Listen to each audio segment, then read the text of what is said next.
Can you truly claim the promise of Romans 8:28? Yan po ang ating title ngayon. Tunay ba na talaga makiklaim mo ang pangako ng Romans 8:28? Ano ba ang Romans 8:28? Buksan natin para hindi na kayo mag-isip. Ang sabi ng Romans 8:28, and we know that in all things God works. In all things God works for the good of those who love Him. Ang ganda mga kapatid doon sa ang lahat ng bagay, ang Diyos ay gumagawa o ang mga bagay ay sama-samang gumagawa para sa ikabubuti ng mga umiibig sa Kanya, who have been called according to His purpose. Alam niyo, paborito ko po yan nung bago ako Kristiyano at kahit nung hindi pa ako Kristiyano, nabasa ko yan Paborito ko yan at lagi ko kino-quote yan. At yan ang naging tragedy dyan. Yung nami-misquote, nami-misuse ang magandang verse na yan. Aba, sabihin pa naman, buti na lang, natanggal ako nakikot ako sa university. Aba, hindi nga naging YouTuber ako. Ay, di mas malaking kita ko. Kaya God works. Sabihin mo nami-misquote at nabibigyan ng maling aplikasyon. Ang napakagandang verse na ito. Halimbawa, nagsara yung natanggal ako sa trabaho. Abi, isipin mo nung natanggal ako sa trabaho, hindi nakapag-apply ako sa abroad. Ay, mas makikita ko kaysa sa dati kong trabaho. Talagang, siguro sinadya ng Panginoon na ako'y matanggal sa trabaho. Siguro sinadya ng Panginoon na ako'y makick out sa school.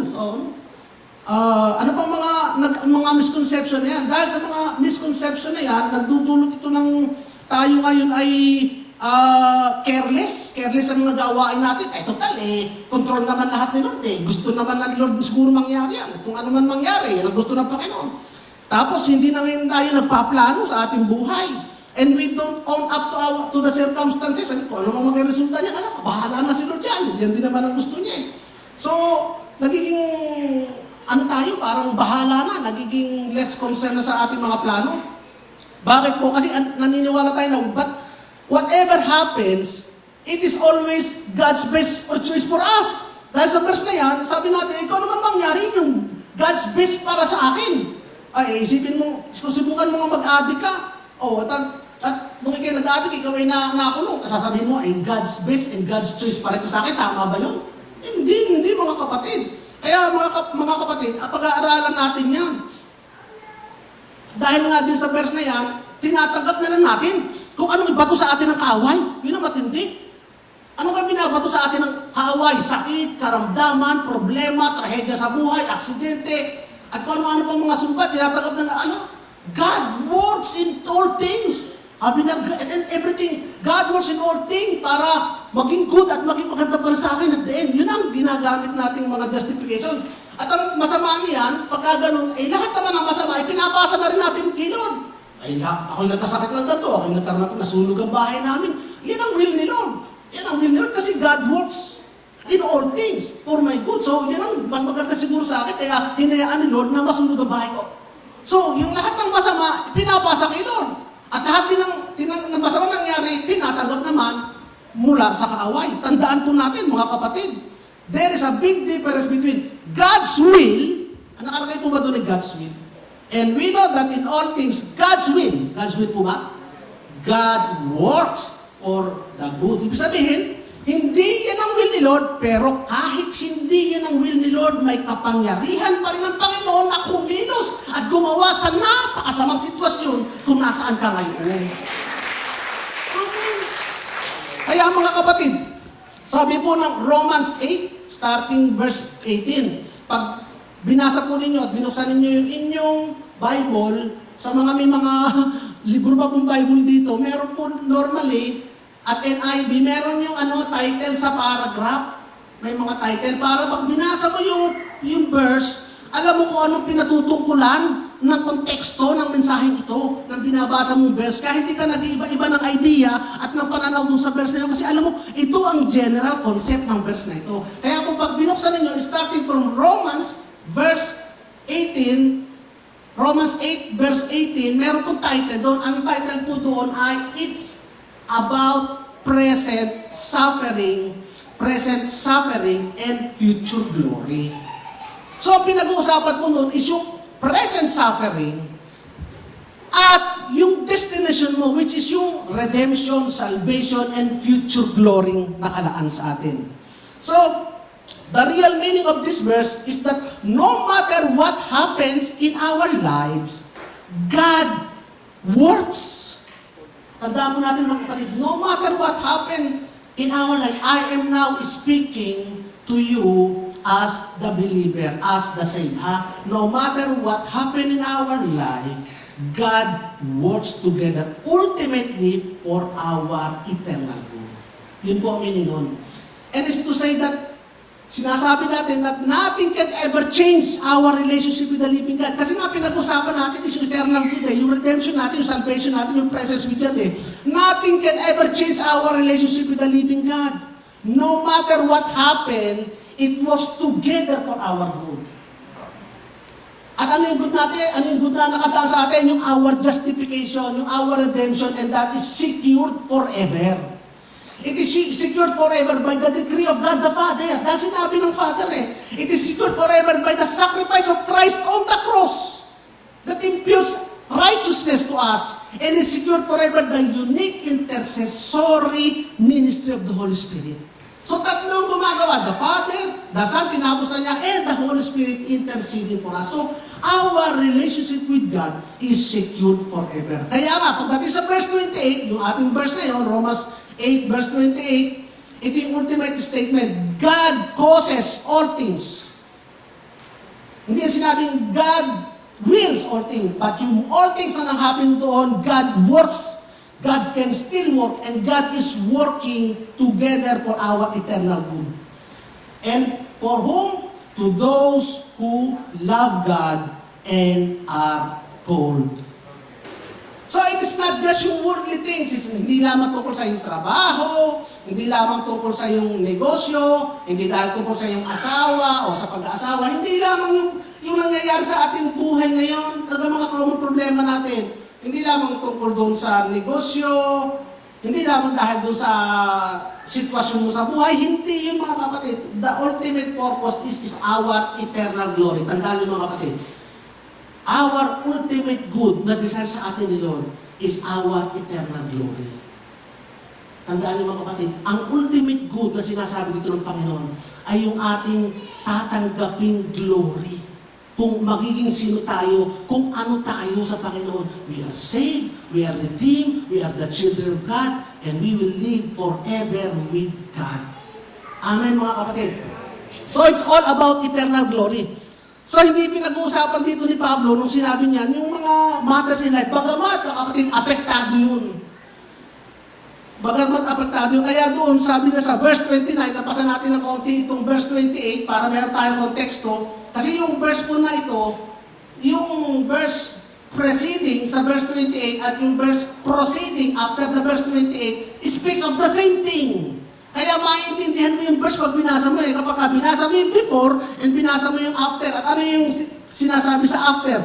For those He foreknew, He predestined to be conformed to the image of His Son. And tapos talo tayo sa verse 30, and those He predestined, He also called. Those He called, He also justified. And those He justified, He also glorified. So in other words, yung pong good is ultimately comes to us, we will be made like Christ. The ultimate good is that we will be made like Christ. Kaya nga sabi, the good thing that He started with you, He will continue it to completion until the day of Christ. Kaya kayo mga kapatid, sinimulan ng Panginoon ang ultimate good is to be like Christ. At yun ay pinangako niya na kukumplitohin niya. And nothing can stop Him. No event, no things that happen, good or bad, can change that. And in spite of the bad things, magagawa ng Panginoon ang kanyang himala at miracle to fulfill our destiny. And our destiny is to be like Christ. Amen, mga kapatid. Hallelujah. So, ulitin ko agad doon mga kapatid, the point is nothing can happen to your to you in this life, be it good, bad, nothing can happen to you in this life. Not a single event, not accumulation of event, nothing can happen to you in this life that can change your future glory. Nulit ko lang mga kapatid. And all things God causes to work together to produce the ultimate good of your eternal glory. Amen mga kapatid. So God causes everything in that person's life to produce eternal good and eternal glory.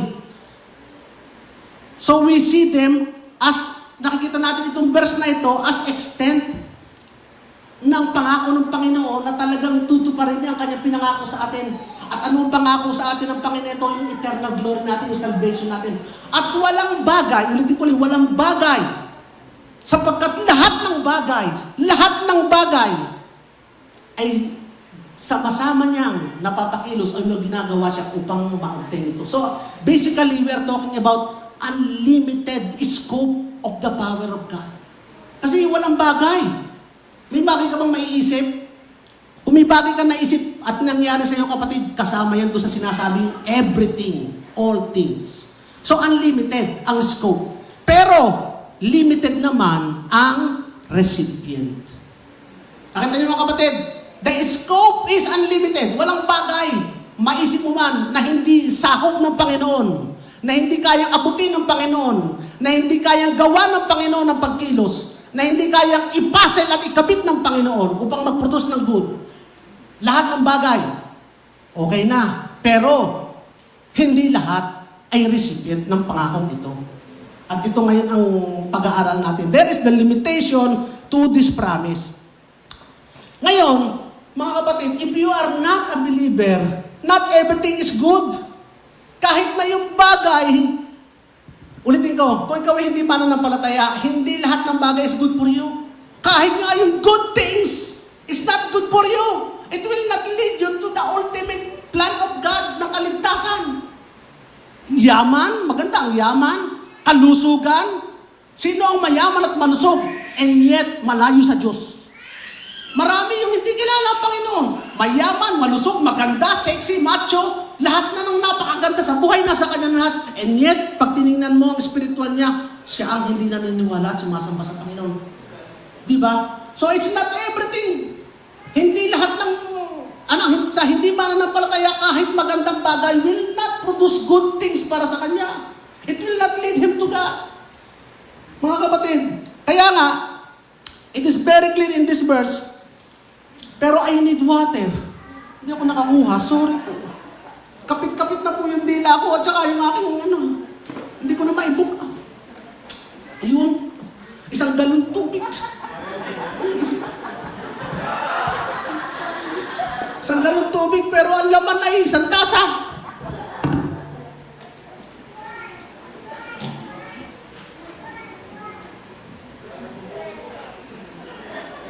Itira natin, ipapaligo ko pa yung natitira mamaya. Salamat po. So mga kapatid, napakalinaw po sa verse na ito that God causes all things to work together for good to those who love God. To those who are what? Called according to His purpose. Yun po mga kapatid, ang condition ng recipient ng pangakong ito. Sabi ng iba, yun daw, to those who love God, ito daw yung action natin sa Panginoon. At sabi at yun namang isa, to those who are called, yun naman action ng Panginoon sa atin. Pero mga kapatid, hindi po. All of this, kung natatandaan po ninyo, pinag-aralan natin, ito po ay summary kung ano at sino tayo, anong identity natin kay Kristo. This is the summary of our identity with Christ. This to sum up our identity in Christ. Nung pinag-aaralan natin last year, napakahabang serye, this is our identity in Christ. We are called, tayo mga tinawag, tayo yung umiibig sa Panginoon. God's people, ang mga anak ng Diyos, ang mga pinili ng Diyos, those who love God. Yun yung mga umiibig sa Panginoon. God's people are described as His children. Tayo, they are described His sheep, His flock. They are described as His sons. They are described as His bride, His beloved, His church. They are described as the believers, tayo yun. They are described as the true worshiper. They are described as the saints. They are called Christians.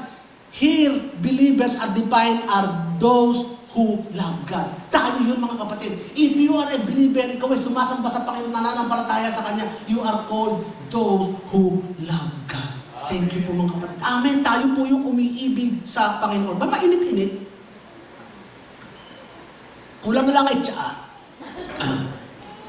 Sabi po kasi ng 1 Corinthians chapter 2 verse 9. Just as it is written, things which eye has not seen, and ear has not heard, and which have not entered the heart of man, all that God prepared for those who love Him. Sino ba yung pinapatungkulan dito ng Panginoon? Para po ba kanina itong pangakong ito? Di ba napakalino na sa mga anak ng Diyos? Sa mga mananampalataya, sa mga niligtas ng Panginoon, di ba po ba ito pakakatid para doon? And yet, sabi na, for those who love Him, therefore, those who love Him are those His sons and His daughter. Kayo, tayo yun, mga kapatid. Those are the people that love Him. Amen, mga kapatid. Sabi pa nga ng 1 Corinthians chapter 8, verse 3, if anyone loves God, he is known by Him. Yung pong known doon, na pag-aralan na po natin ito po yung word na ginosko. At ang meaning po ng ginosko, hindi lamang yung known na pagkakakilala, yung alam yung pangalan, kundi yung known na talaga intimately. You have a relationship. Kaya nga sa Matthew, sabi, Lord, Lord, sabi ng Panginoon, get away from me, I don't know you. Hindi kilala. Tunay bang hindi kilala ng Panginoon, as in, ganitong hindi kilala? Sino yun? Anong pangalan nun? Rodel, hindi yata kilala yan. Hindi ganun pagkakakilala. Kundi yung pagkakakilala, alam ko ang pangalan mo, alam ko ang gawa mo, alam ko ang sitwasyon mo, alam ko hindi ka tumanggap sa akin, kilala kita. Pero hindi nasabi ng Panginoon, hindi kita kilala. Anong ibig sabihin niya doon sa kilala? Ang kilala, yung merong intimate relationship with Him. Yung mga niligtas niya, at yun yung mga known. If anyone loves God, He is known. Ibig sabihin, ito yung mga ligtas. At yung bang pagkakakilala ng Panginoon sa Kanya is progressing unti-unti. Nakilala ko muna ang pangalan, nakilala ko na sino magulang niya, nakilala ko anong hobby niya, kung anong gusto. Hindi po. Noong tinanggap mo sa Panginoon, bigla kang nakilala ng Panginoon. Ang tawag sa iyo agad ay known. Kilala ka agad ng Panginoon. Nung ikaw ay naligtas, kilala ka agad ng Panginoon. Mulat, number ng hairs mo, alam niya, hanggang sa mark ng footprint mo. Alam ng Panginoon. That's how He knows you. Amen, mga kapatid. Palakpakan natin ang Panginoon. In short, the one who love God are the same. Tayo yung mga niligtas ng Panginoon. Tayo yung mga umiibig sa Panginoon. The question now are, and which is real, is we don't love Him as we ought to. Minsan kasi hindi natin siya iniibig na talagang dapat na parang pag-ibig natin sa Panginoon. Pero alam naman natin iniibig natin siya. Kaya nga utos ng Panginoon, doon sa Bible, doon sa Old Covenant, is love the Lord God with all your heart, with all your soul, with all your mind, with all your strength. But of course, hindi natin kaya to. But we love the Lord. Alam natin yun. Sabi mo, I love the Lord. Kasi yun tayo we love the Lord. We are the people who love the Lord because true salvation produces lovers of God. Nung iniligtas ka, nung ginawa sa sa'yo ng Panginoon, hindi ka lang niligtas, gumawa siya ng lover niya. Nung niligtas ka ng Panginoon, you are a hater of God, and now you are a lover of God. Amen, mga kapatid.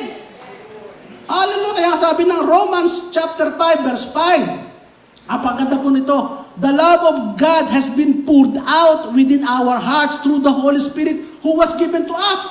Yung pag-ibig daw ng Panginoon ay inilagay sa ating puso sa pamamagitan ng banal na Espiritu na ibinigay sa atin nung niligtas tayo. At ano ba ang sabi ng Galatians with regards to the fruit of the Holy Spirit? The fruit of the Spirit brings love, joy, peace, gentleness, goodness, faith, meekness, self-control. Yun po yung fruit of the Spirit. At nung inilagay sa iyo ang Holy Spirit, nagkaroon ka ng fruit. At ang anong unang bunga ng fruit na ito? Love. Amen, mga kapatid. So when the Spirit took residence, nanahan sa atin, sa buhay ng mga mananampalataya, dinala ng Spirit itong love for God. Inilagay ng Spirit itong love for God. Kasama ng Holy Spirit itong love for God. Kaya ngayon, kung nananahan sa iyo ang Espiritu ng Diyos, nananahan sa iyo ang pag-ibig sa Diyos. Amen. At in the transforming power of the Holy Spirit, He enabled the one who hate God to become a lover of God. Amen. Ikaw dati hater of God ka. Ngayon, you are the lover of God. Amen. Kaya nga, I would admit that we don't love God with all our heart, with all our soul, with all our mind, with all our strength. Napag-aralan po natin ito, it is impossible. We don't love God as fully as we ought to love God, but we do love Him. Kaya si Pedro, noong si Pedro ay binalikan ng Panginoon, pagkatapos mabuhay ang Diyos, nakapag-usap kay Pedro, ang sabi sa kanya ng Panginoon, Pedro, mahal mo ba ako? Pagkatapos ipagkaano ni Pedro ang Panginoon, nagpakita muli sa kanya si Jesus, at kumakain sila ng tilapia, banging tilapia, on the beach. Tinanong siya ni Jesus, Pedro, mahal mo ba ako? Anong sagot ni Pedro, mga kapatid? Yes, Lord. You know that I love you. Anong sagot ni Pedro? You know that I love you. Hindi nagsinungaling si Jesus at sinabi, hindi ko, gayon ga. Hindi ko yata alam yun. Hindi kinontra ni Jesus at sinabi ni Pedro na, you know I love you. Alam mo yan, Jesus, na mahal kita. Alam mo yan, Jesus, na mahal kita. Bagamat si Pedro ay dumaan to sa maling sitwasyon, pinakamababang sitwasyon, and yet, sabi niya, alam mo, Jesus, mahal kita. At hindi sinabi ni Jesus, hindi, chika lang. Hindi mo ako mahal. Pinagkano, hindi kinontra ni Jesus because Jesus know that Peter loves God. Kaya nga lang, hindi, yun na yan, tama yun. So, we love the Lord for what He has done. Sabi nga ng 1 John chapter 4, verse 19, we love Him because, what? He first loved us. We love Him because He first loved us. Ngayon ba, ano ba yung manifestation ng love na ito? How do we show, how do we express, and how this love manifest? Paano ba nakikita sa atin itong pag-ibig sa Panginoon? Sabi mo sa katabi mo, you love God. God knows you love Him. So manifest your love. Pakita mo ito ngayon.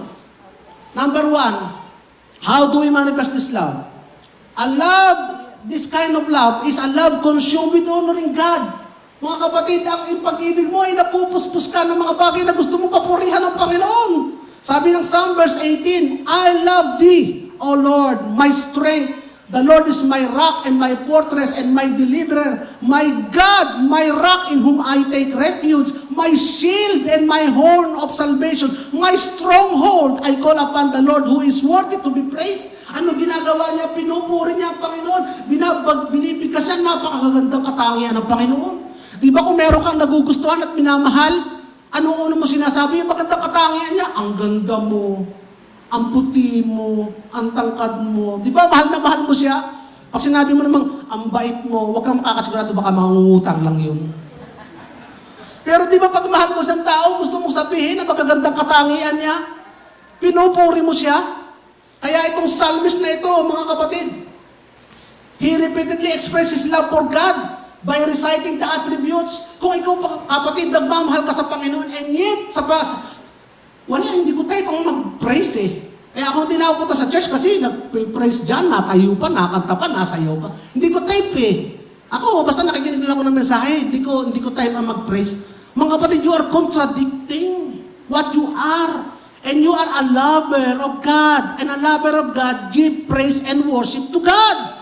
Hallelujah, mga kapatid. Kaya tayo nagpupurit, sumasamba sa Panginoon. Kaya ka nakakaawit, kaya ka sumasamba. Hindi dahil sinasabi ng worship leader na tayo umawit at sumamba. Hindi dahil na requirement sa church. No, hindi requirement sa church yan. That is because you love God. Amen, kaya ka nagpupurit sa Panginoon. At kaya nga itong pangako niyo para sa iyo because you are the one who is a lover of God. Amen, mga kapatid. Number 2, it is a love that trusts in God's power.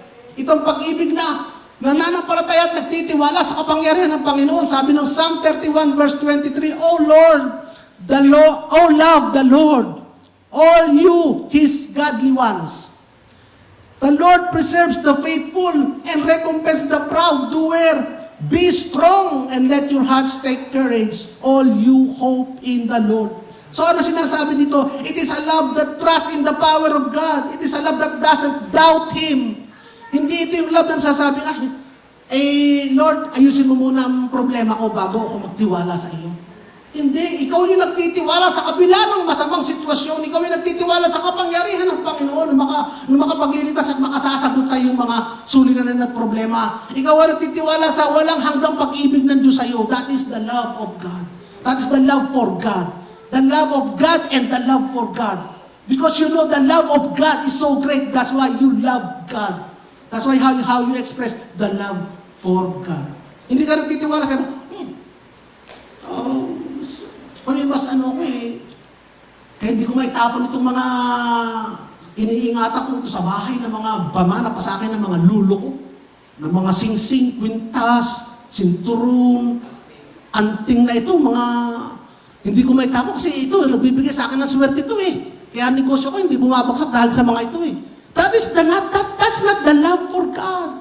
The love for God is trusting in His power. Whatever, wherever, anumang sitwasyon ka, you look to Him as your own refuge. Amen. Your only salvation. Your only Redeemer. Your only Protector. Your only Provider. Your only Rescuer. Your only Healer.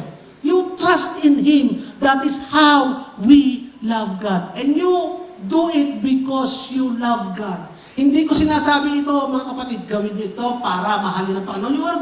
You're going to do this because this is how you express your love for God. You already love Him. Amen. Mahal mo na siya, kapatid. Express mo lamang sa pamamagitan nito. Amen, mga kapatid. Number 3, it is a love that seeks communion with Him. Lagi mong hinahanap na makipagniig sa Panginoon. Mga kapatid, kung ikaw man ay may mahal na tao, ano ba gusto mo lagi gawin? Hiwalayan siya o samahan siya? Samahan siya! Kahit ka pagod ka na, pag mahal mo isang tao, narinig mo punta ka dito, takbo ka agad Samahan mo ko, lalo na nung kayo ay hindi pa mag-asawa, nanliligaw ka pa lang. Gusto mo samahan, kahit ayaw mo ka na sumama, hindi na pwede sumama. CR na ito, hindi ka na pwede dito. Gusto mo pa rin sumama Dahil yun yung pagmamahal natin sa isa sa kapwa natin mahal How much more sa Panginoon? Gusto mong kasama ang Panginoon. Sabi nga ng Psalm 63, O God, Thou art my God, I shall seek Thee earnestly. Isipin nyo, I shall seek Thee earnestly. Talagang hahanapin kita, kasaligsigin kita. My soul thirsts for Thee, my flesh yearns for Thee in dry and weary land where there is no water. Kung paano daw yung puso naghahanap tulad ng isang tao na naghahanap sa tubig sa isang lupang disyerto na walang katubig-tubig. Thus I have beloved Thee, nasaktuar to see Thy power and Thy glory. Ganun kita hinahanap. Mga kapatid na andito na ang Panginoon, kasama na natin ang Panginoon. Sa Old Covenant, hinahanap pa niya ang Panginoon, pero ngayon kasama na natin ang Panginoon. And yet, ang puso natin ay naghahanap ng communion sa Panginoon. Gusto natin talaga na ma-feel, na ma-experience ang presence ng Panginoon sa ating buhay.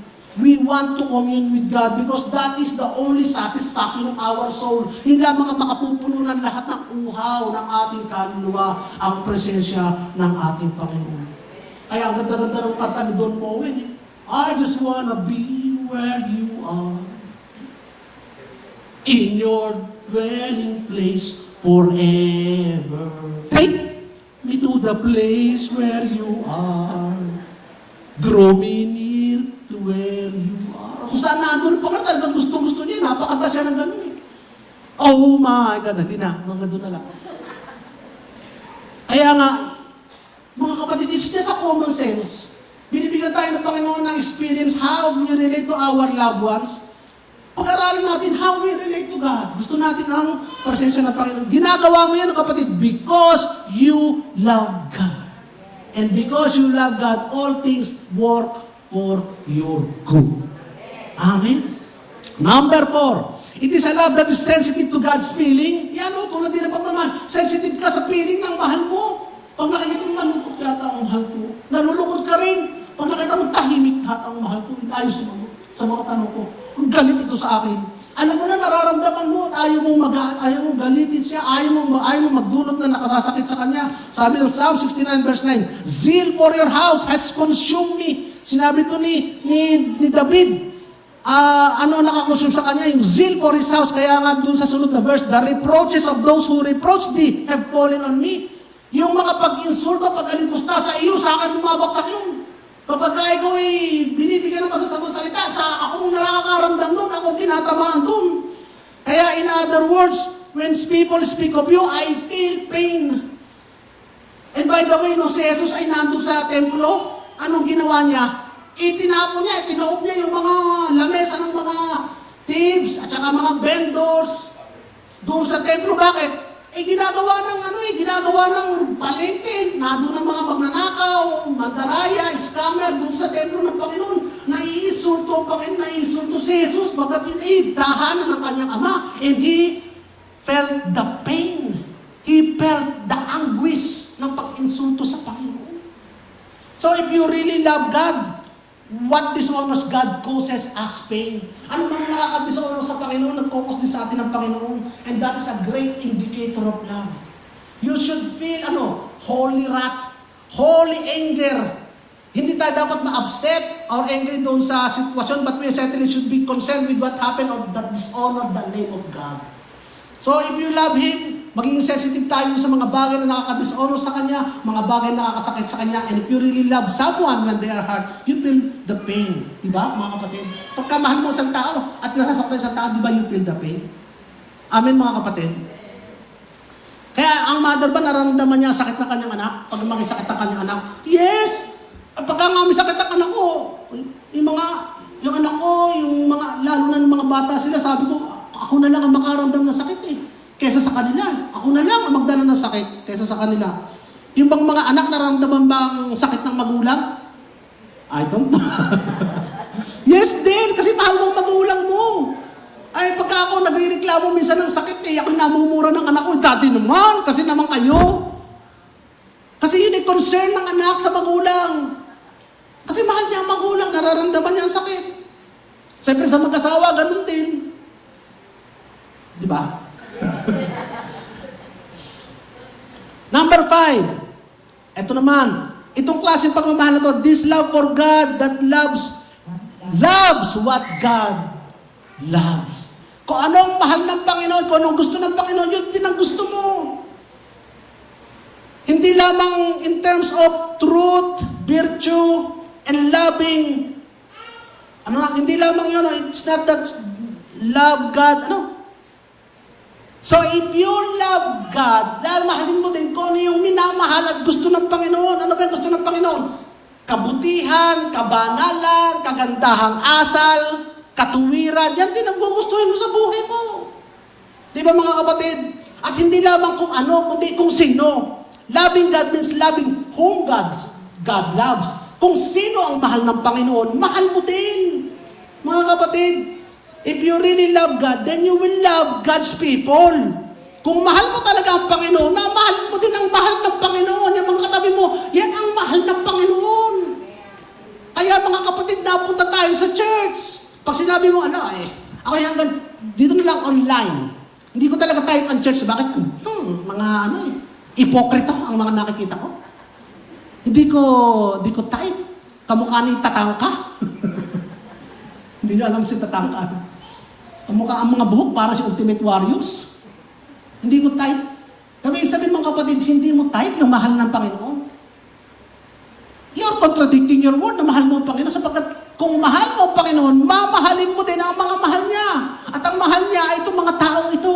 Kaya tayo napunta dito sa church because we want to express our love for one another. Nakakakita ka na ba nun kasama na sa church tapos nung nagsabay sa jeep, hindi man lang mag-usap? Ano ba yan? Magkasama sa sasakyan, di ba lang kayo nagkikibuan? Is that love? Mahal mo yan kapatid, not because siya ay kaganda-ganda, kamahal-mahal mo yan sapagkat yan ay mahal ng Panginoon. Amen? Sabihin mo nga, mahal kita. Kasi mahal ka ni Lord.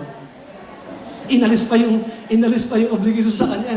Hindi sila mahal kita dahil maganda ka o kung ano man, mahal ka dahil mahal ka ni Lord. Pero that is the reality mga kapatid. Kung hindi mo ka mahal-mahal yan mga kapatid, it cannot be. Hindi Sapagkat ang pagmamahal mo sa isang tao, kung din ang mahal niya. At ang pagmamahal mo sa Panginoon, kung anong mahal ng Panginoon, mahal mo din. Amen mga kapatid.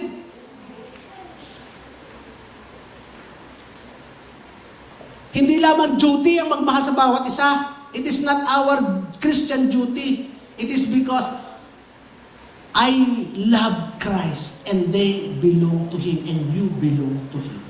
Number 6, it is a love that hates what God hates. Yan. Kapag ibig naggalit ka naman doon sa mga ayaw ng Panginoon. At ano ba yung ayaw ng Panginoon? Tingnan natin na napakagandang example ni Joseph sa Genesis 39 verse 9, the story ni Joseph. There is no one greater in this house. Nung si Joseph ay inaakit ni asawa ni Putipar, inaakit ng asawa ni Putipar na sumiping sa kanya. Ito ang sabi ni Joseph, ayaw ko sa'yo dahil pangit ka. Ayaw ko sa'yo dahil matanda ka. Hindi yun ang sabi ni Joseph. Itong asawa ni Putipar ay pinakamaganda doon sa lupain na yun. Kasi si Putipar ay isang pinakamataas sa tungkulin nun and he can choose whoever he wants.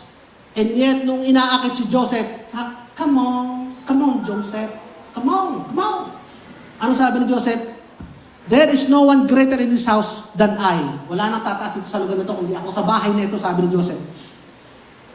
He has withheld, yung kanyang amo, si Putipar, he has withheld nothing from me except you, because you are his wife. How then could I do this great evil and sin against him, against Putipar? No, I will not do it because this is against God. Hindi ko gagawin ito kasi ito ay labag. At ito'y ayaw ng Diyos. Ayaw ni David gawin, ayaw ni Joseph gawin yun because ayaw din niya ang mga bagay na ayaw ng Panginoon. Sabi ng Psalm 797 verse 10, hate evil, you who love the Lord. Kayo na umiibig sa Panginoon, hate evil. If you really love Him, you will hate what He hates. Di ba mga kapatid? Basic lang ito, foundation natin ito. Hindi na kailangan explain sa atin kung bakit hindi tayo gagawa hindi natin mamahalin ang mga evil things. Because God hates evil. Papayag ka ba ang same-sex marriage? Papayag ka ba dito mga kapatid? Ayaw to ni Lord, so ano nga ang gagawin mo? Ayaw mo din. Punta na naman tayo sa eleksyon, ayaw ko pumunta dito. Pipiliin mo ba, leader na ayaw ng Panginoon, pero hindi mag-usap kung sino ayaw niya. Hindi ko sinasabi kung sino, kayo na lang. But if you know kung sino ayaw ng Panginoon, you don't vote for it. Because God hates it. Ano pa? God hates abortion. Ano ba ayaw ng Panginoon? Ayaw ng Panginoon yung mga cursing song, yung mga awit na sa mga kabataan. Ngayon lahat ng mga modern na mga hip-hop na mga kanta, lagi may mga cursing word eh. Ayaw nila yung mga movie that portrays yung mga glorification of evil and sin. Ayaw nila nun. Ayaw nila nung ikaw ay manunulong sa masasamang grupo, masasamang bisyo, masasamang gawin. Ayaw ni Lord na sinisira mo katawan mo. Ayaw ni Lord nun. Bakit mo mamahalin mo ganun bagay? Ayaw ni Lord nun. Hindi mo gagawin yun upang ikaw ay mapunta sa langit. No, kapatid, na andun na ang pangalan mo, nakalista na. Ginagawa mo dahil mahal mo si Lord. And because you love God, all things work for good to those who love God. Amen, mga kapatid. Sunod, mga kapatid. The one who loved God grieves over sin. Why do you grieve over sin? Because it dishonors God. Kaya nga sa Matthew chapter 26, nung si Pedro, ipinagkanulo niya si Jesus. Pagkatapos nung ipagkanulo niya si Jesus, the cockroach, ano na? The cockroach? The cockroach?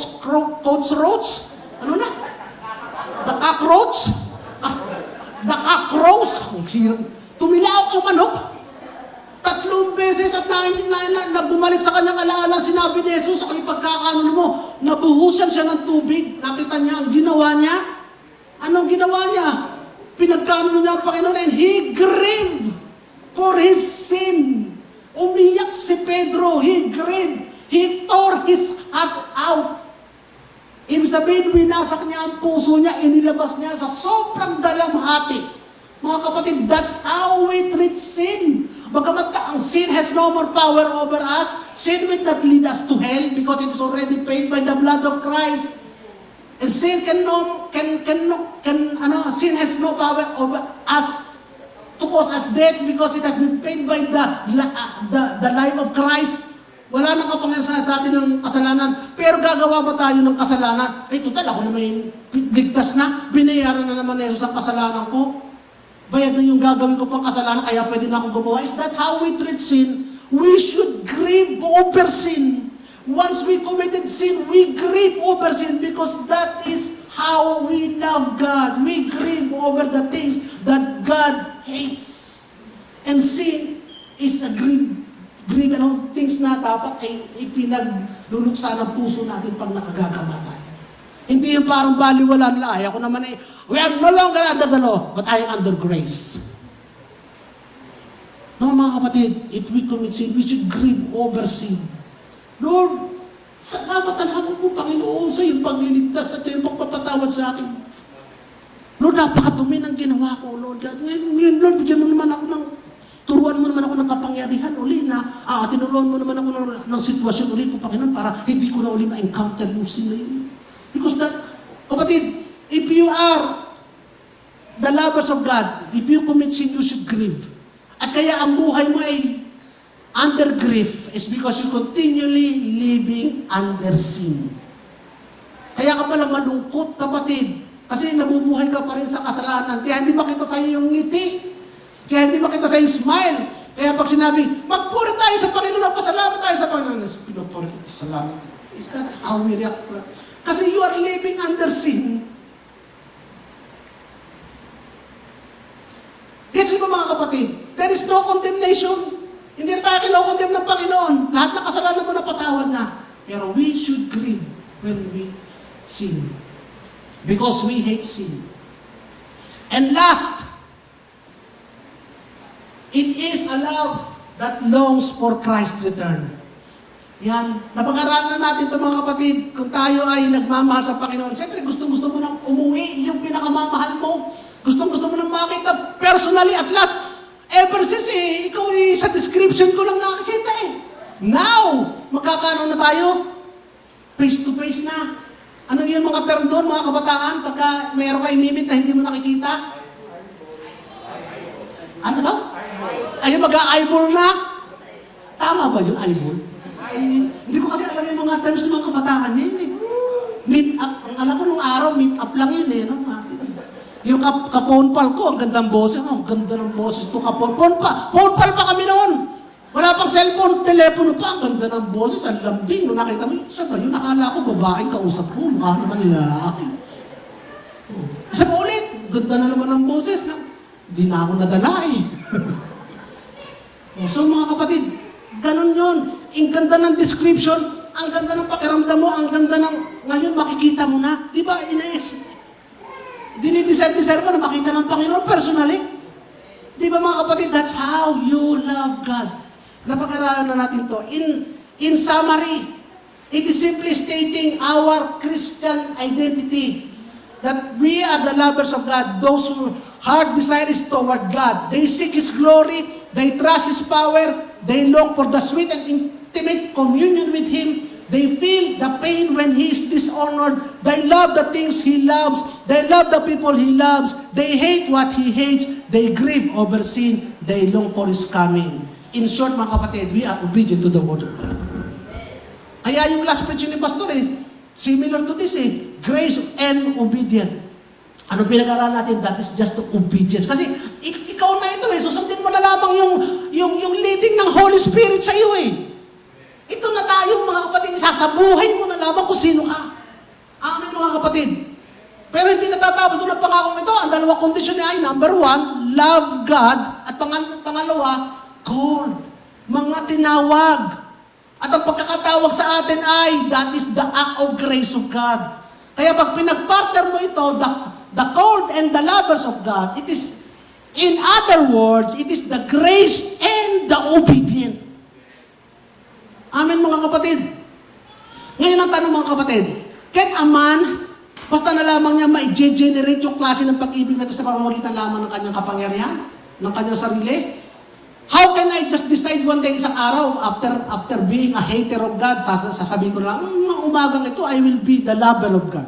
Kaya ko bang gawin yun? Isang araw, bigla na lamang ako, I have the capacity to love Him. Ay wala, there is no way in my spiritual condition, patay ka nga eh. And alienation from God na pwede mong ma-accomplish itong mga bagay nito sa pamamagitan ng lakas mo lamang. I am in those generation that hates God and I am unable to do anything about it. Wala akong kapangyarihan makalaya ito. Bihag nga ako eh. And how can I come to the place where I love God? When there is a total turnaround and stop being a hater of God, becoming a lover of God. There must be external intervention. Hindi lamang external intervention from God. He intervened internally. Internally intervention niya. Kaya look at second part of the verse, Romans 8:28. Next verse, yung same verse. Ano? All things work for the good of those who love God, who have been called according to His purpose. Dinidepend yan, kapatid. Sino ba yung mga lover of God? Yun yung mga who have been called according to His purpose. Kaya nga, God calls all this to work together for those who are lovers of God and are called according to His purpose. So this is the divine love of God. Yung love of God na nagbibigay, nagbubuhay naman ng pag-ibig sa atin ng Panginoon. 1 John 4:19, because He first loved us, we love Him because He first loved us. Yung pong call dyan, mga kapatid, hindi ito ginamit sa New Testament epistle to indicate yung external calling. Ito ay pag sinabing call, ito ay itinutulad, ito ay pangalan na ginagamit sa mga tinawag, ibig sabihin sa mga niligtas ng Panginoon. Kaya nga pag binasa natin sa verse 30, balikan natin yung verse 30, whom He predestined, He called. And whom He called, He also justified.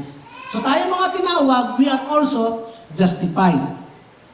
So pinag-uusapan natin dito ay yung divine act, yung salvation.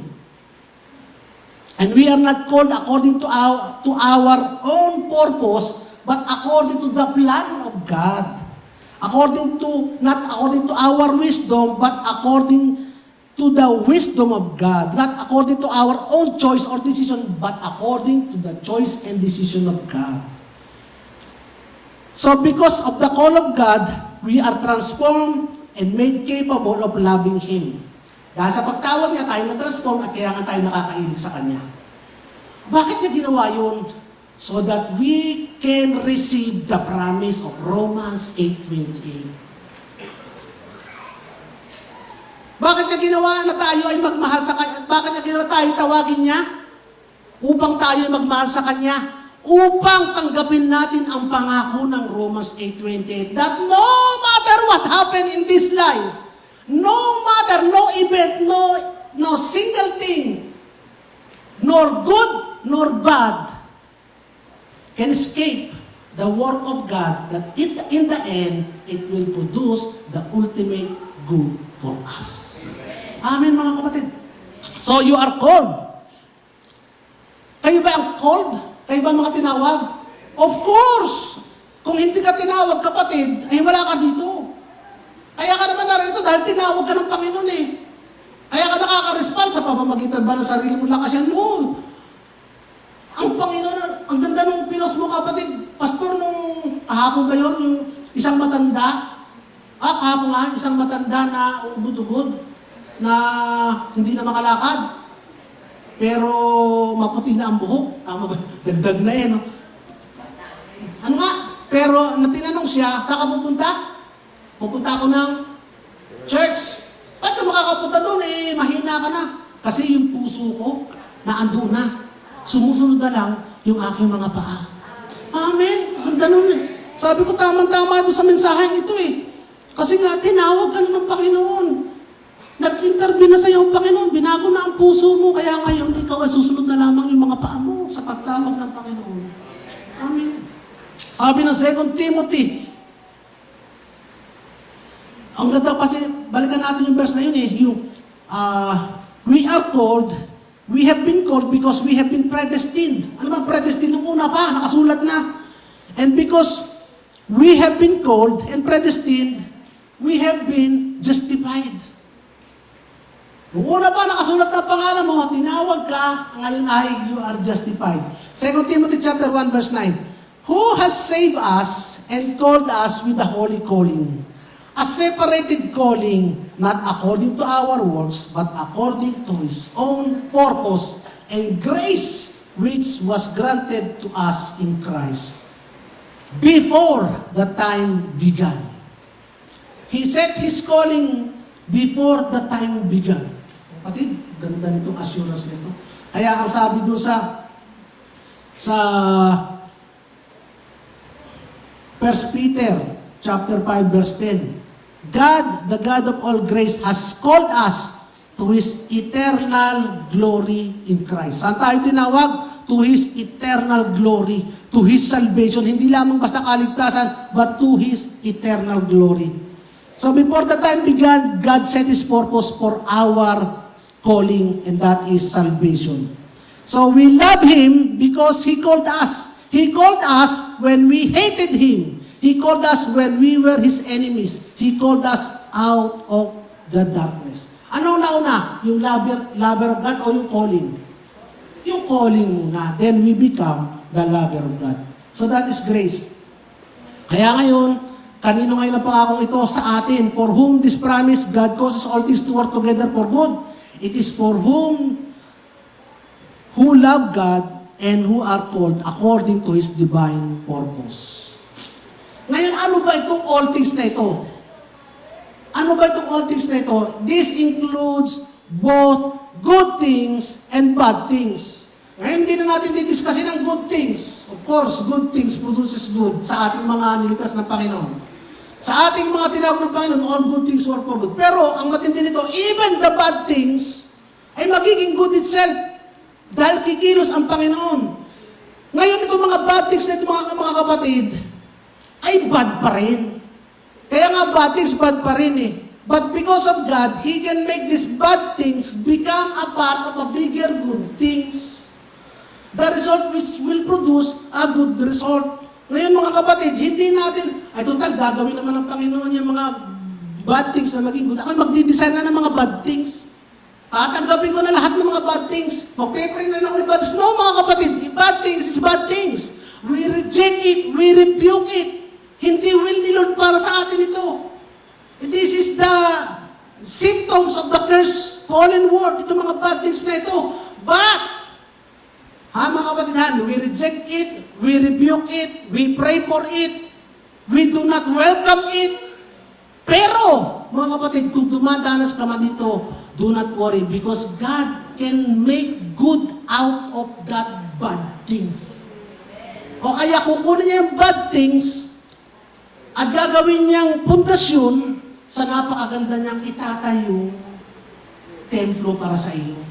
Example lang mga kapatid. O kaya kukunin niya yung bad things at ilalagay niya sa isang part ng muscle mo so that bad things will give you strength somewhere, somehow. So in short, mga kapatid, even the bad things ay nagagamit ng Panginoon to produce good things para sa atin. Saan ka pa? Napakaganda ng pangakong ito ng Panginoon. Amen. So, ano ba yung mga bad things? Andyan yung suffering. Ngayon, ang suffering ay dalawang klase. Persecution and the natural suffering. Yung persecution, hindi natin pag-uusapan dito dahil tayo mga Kristiyano, kasama na talaga yung persecution. Alam natin, may purpose ito.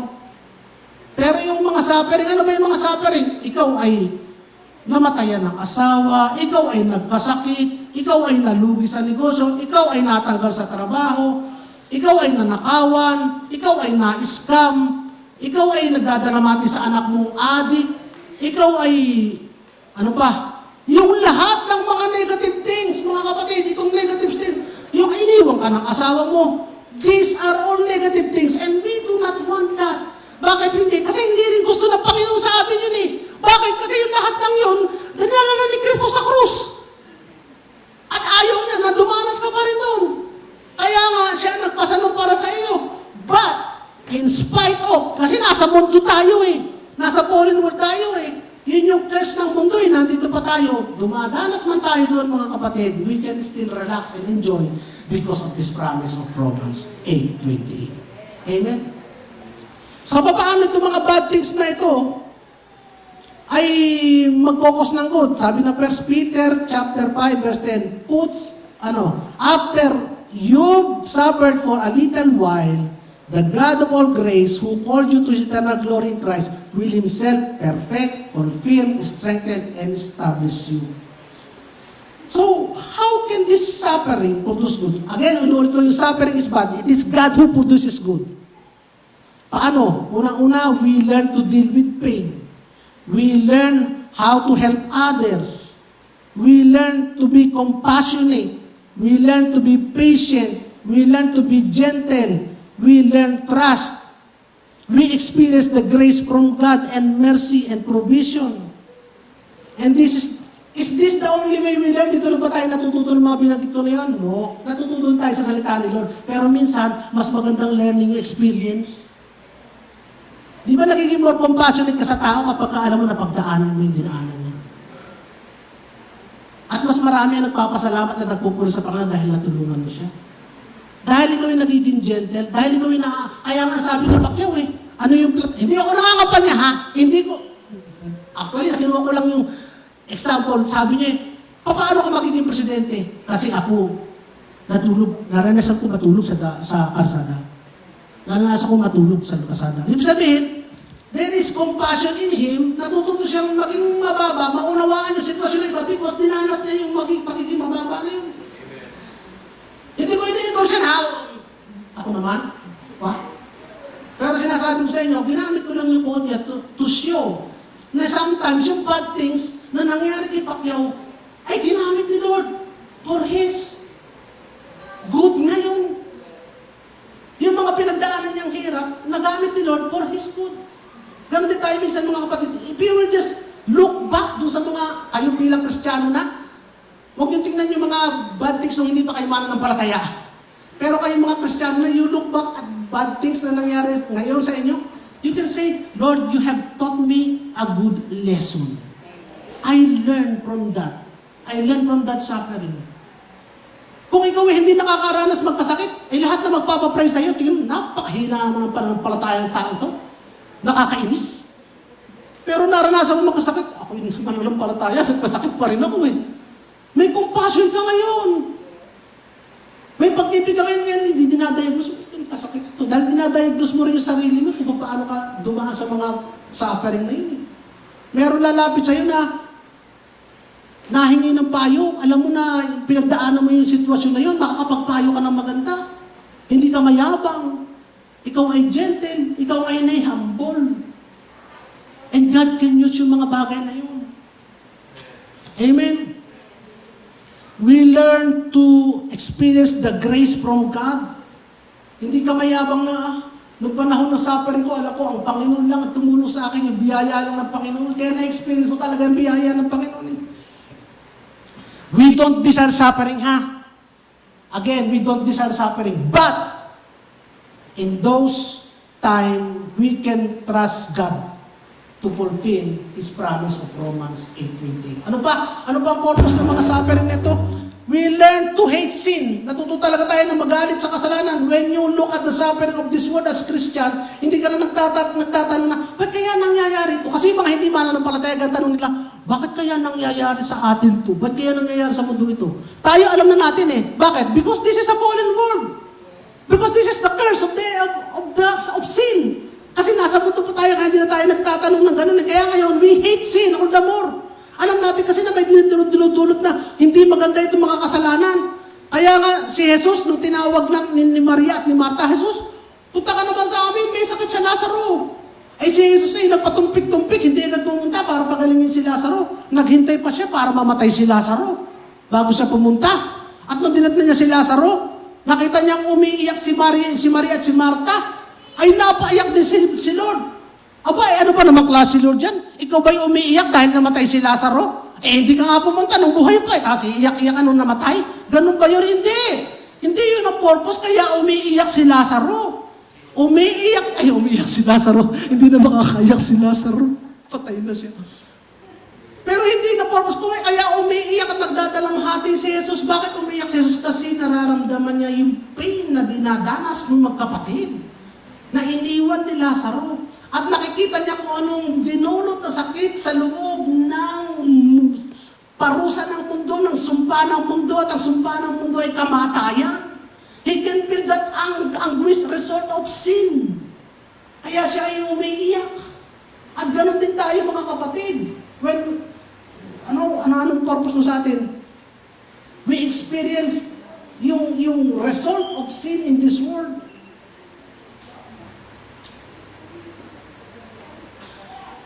And so, ano ang tinuturo sa atin to? It teaches us to hate sin. Whenever we suffer, we are reminded that we are still in the fallen world because of sin. Minsan kaya ka nagdadalamhati dahil may tao na nasaktan, naawa sa kasalanan dahil sabi, hindi dahil sa kasalanan ng anak, hindi dahil sa kasalanan ng asawa, kasalanan, nakakainis talaga ang kasalanan. Hari nawa nun, huwag mangyari sa aming buhay, di ba? Kaya nga, ginagay mo sila na huwag dumaan sa ganong kasalanan. Number 2, suffering result in good because it drives you to God. Sa ating mga tinawag, mga kapatid, marami yung pagdaan sa suffering ay nagiging turning point. Tama mga kapatid, yung sa mga hindi tinawag, kahit pa dumaan sa suffering, hindi nila turning point ito minumura pa nila ang Diyos. Diyos, ba't mo ako ginanto? Hindi naman sila may dahil nun, si Satanas naman. Pero sa ating mga tinawag ng Panginoon, pag dumadanas tayo doon, nagkakaroon ng turning point. Na-appreciate ko, naintindihan ko na. Alam mo mga kapatid, meron tumanggap sa Panginoon sa deathbed. Hindi siya mananampalataya, pero tinawag siya ng Panginoon. Kailan siya tumanggap? Nung siya ay nakahiga na, nararatay na sa banig ng karamdaman at malapit na siya mamatay. Doon siya tumanggap sa Panginoon. Di ba that is all things work for the good pa rin.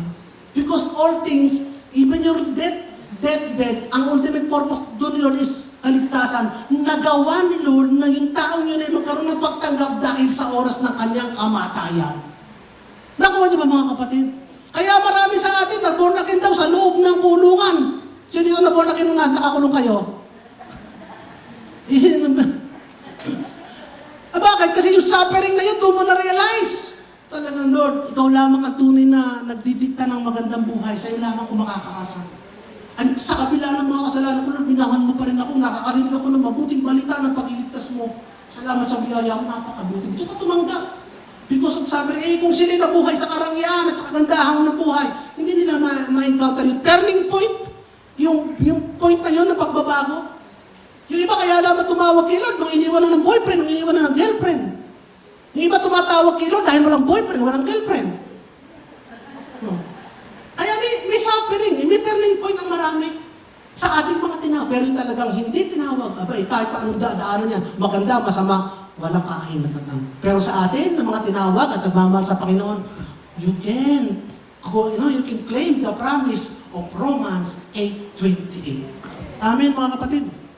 Second na, ano pang masama? Ano pang masama? Yung sin. Ang sin ba'y mabuti? No, ang sin ay masama. Sin is bad. But God can work. Even the sin, God works together for our good. Ano mga kapatid? Ano sin? Bakit ang sin ay magiging good? How can God cause sinful things to come out good? Sin nga yan. Alam mo kapatid, in spite of sin, pinakikita ni Lord ang kanyang mercy, ang kanyang grace. Sa kabila ng sin, pakita ni Lord ang kanyang grace. Doon naging napakaganda ng grace sa kabila ng sin mo, kapatid. Sa kabila ng kasalanan mo, doon napakita ni Lord ang pagmamahal niya sa'yo. Nakita mo ang biyaya ng Panginoon. So sasabihin mo ba, siya magkasala tayo lalo para maging lalong makita natin ang biyaya ni Lord. Diba? Ay balikan mo ulit number 1 na pinag-aralan natin. Yung lovers of God, is that the attitude of the lover of God? No. But in spite of sin, makikita mo ngayon ang kadakilaan, ang kagandahan ng Panginoon. Kaya ka ngayon napapamahal lalo sa Panginoon. And there is no sin that can overcome His grace. So mga kapatid, ang main point ko po dito mga kapatid, there isn't any suffering in life, even sin in life, that can alter our eternal glory.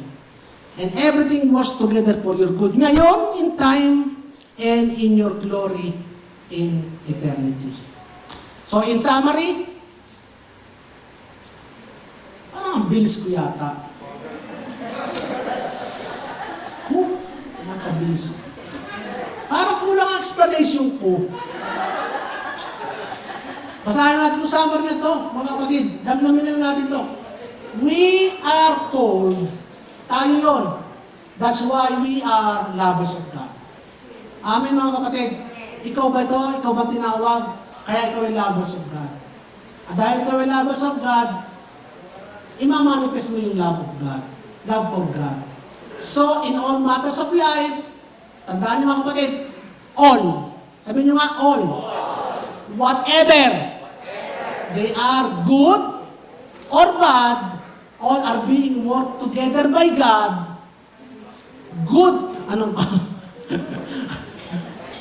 Nasaan ba? All are being worked, nalito na ako eh. By God. Okay. Good things like, ano yung mga good things nito? Nature of God. Yan, nasa atin na yan. God's promises, the Word of God, the prayer, angels, and believers are working for your good. Lahat na magaganda, working for your good. Amen? But, hindi bad.